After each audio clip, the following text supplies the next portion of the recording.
क्या इस देश को अब भी कुछ देखने के लिए बचा है या जातिवाद का नंगा सच यूजीसी ने बेनकाब कर दिया है? सब कुछ पानी की तरह साफ है, दूध का दूध और पानी का पानी है। सोचिए, जो लोग थाने में घुसकर, ये वीडियो जो सोशल मीडिया पर वायरल हो रहा है, उसमें भी वो सवर्ण समाज की बेटी हैं, लेकिन लेफ्टिस्ट हैं, मानवतावादी सोच को आगे रखती हैं, जातिवाद के खिलाफ हैं। तो थाने में घुसकर कैसे उनको गाली दी गई? आपको लगता है कोई दलित, पिछड़ा, किसान, आदिवासी, अल्पसंख्यक समाज की महिला इतना लड़ सकती हैं, बोल सकती हैं?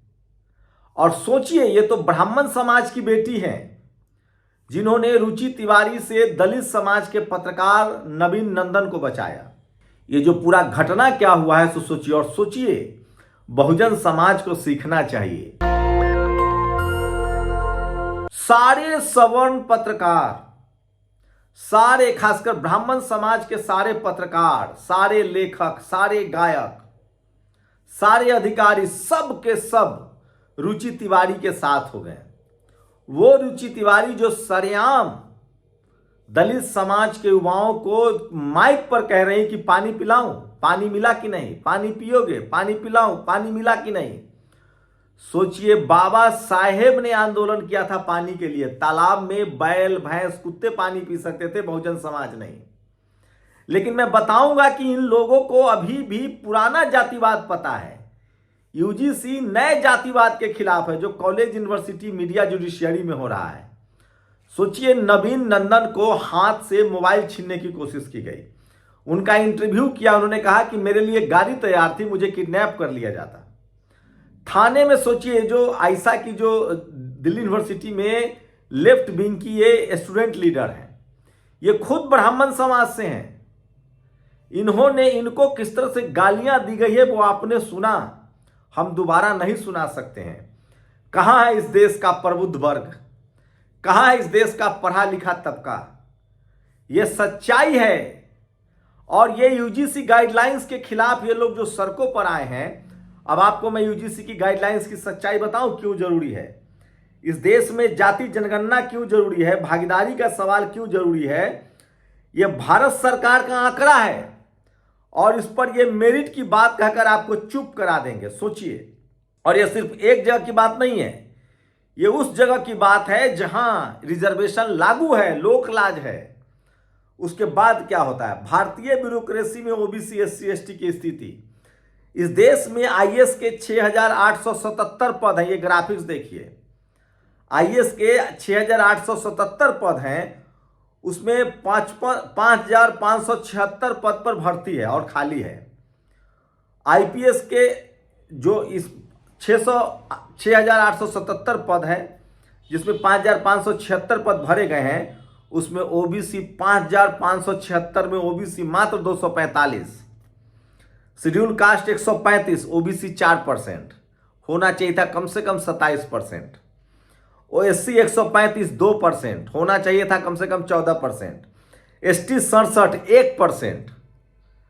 इसी की लड़ाई है ये आईएएस, आईपीएस, आईएएस बनने की। ये लोग पानी पीने दे रहे हैं, हम आपको टच कर रहे हैं, हम आपको झाड़ी नहीं बांध रहे हैं, हम आपको हांडी नहीं लटका रहे हैं। ये कहा जा रहा है कैमरे पर कि अब कहां जातिवाद है? कहां आपके गले में झाड़ू बांध रहे हैं? कहां हांडी लटका रहे हैं? कहां आपको पानी नहीं पीने दे रहे हैं? कहां हम आपको तो टच कर रहे हैं, साथ ही खाना खिला रहे हैं? अरे मेरे भाई, जातिवाद अब ये है महीन जातिवाद। 92% जनरल के लोग आईएएस हैं। अब आते हैं आईपीएस पर। कुल पद है 5,099, तैनात है 4,594। इसमें ओबीसी 255 है सिर्फ, मतलब 5%।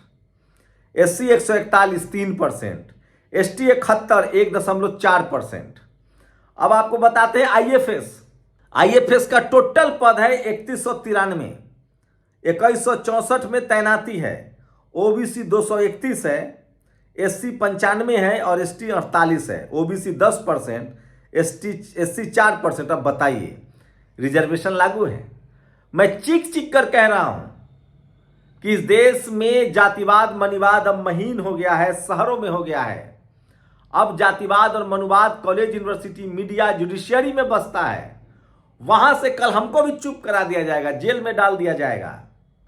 मैं फिर कह रहा हूं वो जमाना गया या वो लोग बेवकूफ हैं। मैं कह रहा हूं ये रुचि तिवारी बेवकूफ हैं। ये जो थाने में गाली दे रहा है ये बेवकूफ है। ये तो मोटा जातिवाद कर रहा है। इस पर तो कार्रवाई होगी, जेल जाएंगे। महीन जातिवाद ये है आपके बच्चों को आईएएस आईपीएस और आईएफएस नहीं बनने दिया जा रहा है। वहां आपकी सीटें चोरी हो रही है, वहां आपको 27% रिजर्वेशन नहीं मिल रहा है, कॉलेज यूनिवर्सिटी में एनएफएस किया जा रहा है, आपके छात्रों को पढ़ने ही नहीं दिया जाएगा। और ये लोग कहते हैं कि एक यादव कुर्मी कुशवाहा ने सारा माल खा लिया। अरे यादव कुर्मी कुशवाहा ओबीसी समाज में सबसे ज्यादा लड़ाई लड़ रहा है यादव समाज के लोग, उसके बाद कुशवाहा कुर्मी लड़ रहा है, दलित समाज में रविदास समाज लड़ रहा है। और मैं फिर कह रहा हूं जिस दिन ओबीसी का आरक्षण खत्म हुआ, ये यूजीसी गाइडलाइंस नहीं आई, तो उसके बाद एससी एसटी का पॉलिटिकल रिप्रेजेंटेशन भी खत्म होगा, पॉलिटिकल आरक्षण भी खत्म होगा। और ये तो अच्छा है, सब दूध का दूध हो गया, पानी का पानी हो गया। अब तो कम से कम हिंदू राष्ट्र वाला सपना उतारिए। बहुत अच्छा हुआ यूजीसी ने जातिवाद की सारी परतें खोल दी, सारे लोग सामने आ रहे हैं। सोचिए ये अजीत भारती हैं, जनरल कैटेगरी का शख्स, ये धर्मेंद्र प्रधान को सरेआम रोज गाली देता है, जो कुर्मी समाज से है, ओबीसी समाज से हैं। जो शिक्षा मंत्री उनको गाली दी जाती है, फिर लिखा है अरे अबे सुअर, सुअर कह रहा है। सोचिए हम लोग, हमारे ऊपर एक साध्वी है महिला, अनुराग ओझा ने उनका इंटरव्यू दिया, उन पर ज्योति यादव ने उनका इंटरव्यू लिया और हम लोग को आरोपी बनाकर चार्जशीट फाइल कर दी गई, क्योंकि आईओ जनरल कैटेगरी का है। तो ये सब सोचिए, इस देश में जातिवाद की जड़ें कितनी गहरी है। ये है अनुराधा तिवारी, अलग राज्य की मांग कर रही हैं। आप कल्पना कर सकते हैं, एक दलित आंगनबाड़ी कार्यकर्ता कंचना मेघवाल ने 20 बच्चों की जान बचाई। वो जाति नहीं देख रही थी, वो बच्चे देख रही थी। वो चली मर गई। दलित महिला शर्मिष्ठा सेठी जो है वो आंगनबाड़ी है उड़ीसा में, उनसे कोई खाना नहीं खाने आ रहा है। मैं फिर कह रहा हूं ये मोटा जातिवाद है। मेन जातिवाद जो है ये है, आप जज कितने हैं, आप वाइस चांसलर कितने हैं, आप दलित प्रोफेसर कितने हैं, एससी एसटी ओबीसी किसान, मैं कह रहा हूं जाट पटेल मराठा गुर्जर कितने आईएएस आईपीएस है, उनकी लिस्ट जारी होनी चाहिए जनरल में।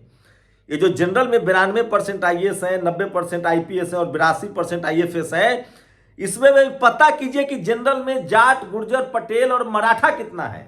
आपको नहीं मिलेगा, क्योंकि जाट भी जनरल में है, मराठा भी जनरल में है, पटेल भी जनरल में है, लेकिन नहीं मिलेंगे।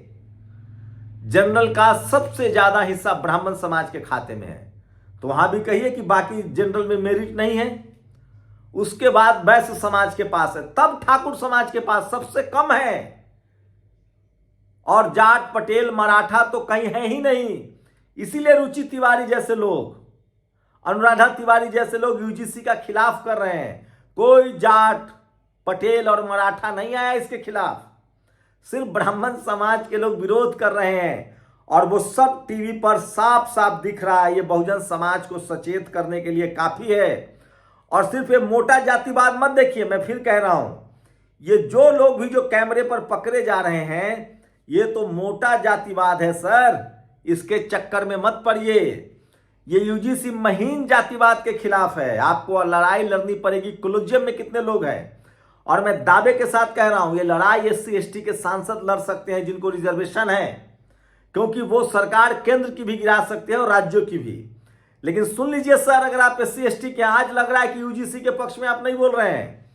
जिस दिन ओबीसी का आरक्षण खत्म हो गया, ये ओबीसी का जोड़ा हुआ यूजीसी खत्म हो गया, ओबीसी जिस दिन आरक्षण से बाहर कर दिया जाएगा, सबसे ज्यादा मुश्किल एससी एसटी समाज की होगी, क्योंकि ओबीसी और जनरल मिलकर सरकार बनाने लगेंगे।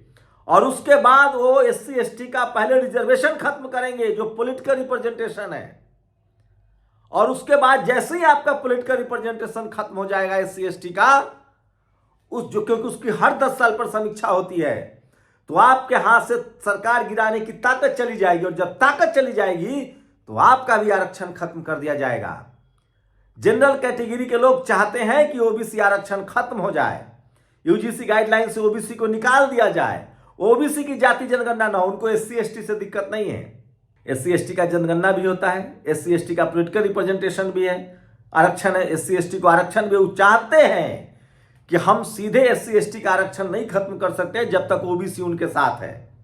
जिस दिन ओबीसी का आरक्षण खत्म हुआ, ओबीसी के कंधे पर बंदूक रखकर एससी एसटी का पॉलिटिकल रिप्रेजेंटेशन खत्म करा लिया जाएगा, क्योंकि ओबीसी और जनरल मिलाकर सरकार बन जाएगी। और जैसी उनकी सरकार बनेगी वो रिजर्व पहले एससी एसटी का पॉलिटिकल रिप्रेजेंटेशन खत्म करेंगे और उसके बाद वो आपका आरक्षण भी खत्म कर दे। इसलिए ये लड़ाई, मैं मानता हूं कि ओबीसी को 90 में रिजर्वेशन मिला, अभी उनकी सामाजिक जागरूकता उतनी नहीं है, लेकिन पिछले 10 साल में एससी एसटी ओबीसी की यूनिटी बनी है और इसी से इनकी बेचैनी है। और सोशल मीडिया पर आप लोग लगातार लगे रहिए। मैं बार बार कह रहा हूं, सोशल मीडिया ही सच्चा मीडिया है, सोशल मीडिया ही बहुजन मीडिया। तो अपनी राय जरूर दीजिए। शुक्रिया। दस्तक की आपसे गुजारिश है कि अगर इसको बचाना चाहते हैं तो नेशनल दस्तक को सब्सक्राइब करने के लिए रेड कलर के सब्सक्राइब बटन को दबाएं, फिर बेल आइकन की घंटी दबाएं। नेशनल दस्तक को बचाने के लिए बहुत जरूरी है कि हर खबर को शेयर करें, लाइक करें, कमेंट जरूर करें।